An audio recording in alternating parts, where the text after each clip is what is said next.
Now we're going to update the firmware in a DMX4dim. So this is a 4dim version 3.5.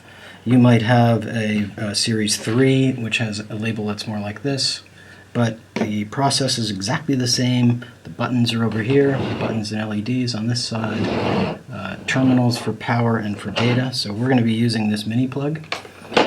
The updating process is done with the RC4 code loader cable, which is this. So it has a USB on one end, 3.5mm mini plug on the other end. This goes into whatever device you're updating. This goes into your computer.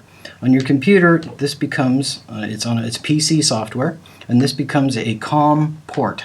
So when you plug it in there, the drivers are found by Windows Update, and it should all take care of itself.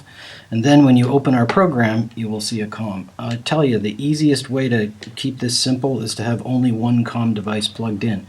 And that's not that hard these days. This might be your only COM device, so you'll only have one choice to deal with in the software, and that's a nice little luxury. So let's go over to the software. This is our icon.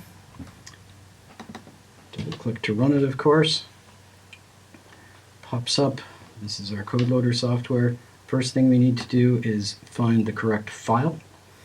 And this is a different class. We're going to go to RC4Magic 2.4. We're going to update it.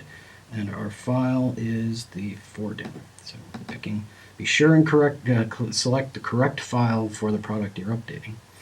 Remember I mentioned COM ports. I have only one, and so that is my only option. Now when we push update, this whole process will commence. So plugging my code loader in, this is the other end of my code loader, and it's going into the mini plug. Push it all the way in.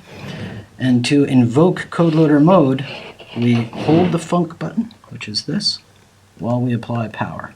So you'll see me do this. I'm going to do it twice here and show you first what happens on this end. So apply power with the button held, and what happens here is that green LED comes on, and it stays on for only 5 seconds. Notice it was on solid. This is what it does when the device is running normally. It blinks as the COP, but only when you're doing code loading, it's on solid. So you've got that amount of time to click this update button. So let's do it and do the actual update. So I'm pushing the button, applying power, it's in that mode, and I push update. And that is doing the update for you.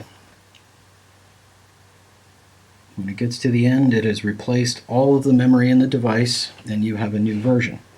But the next thing you're going to want to do after this, in most cases, is restore defaults to make sure you've got this back to a clean parameter memory.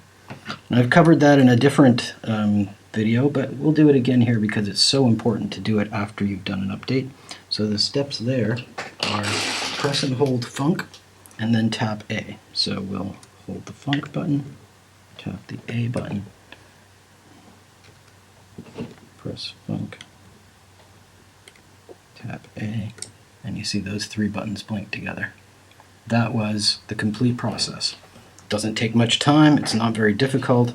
That's how you update any RC4 Series 3 device. That was it with a 4dim.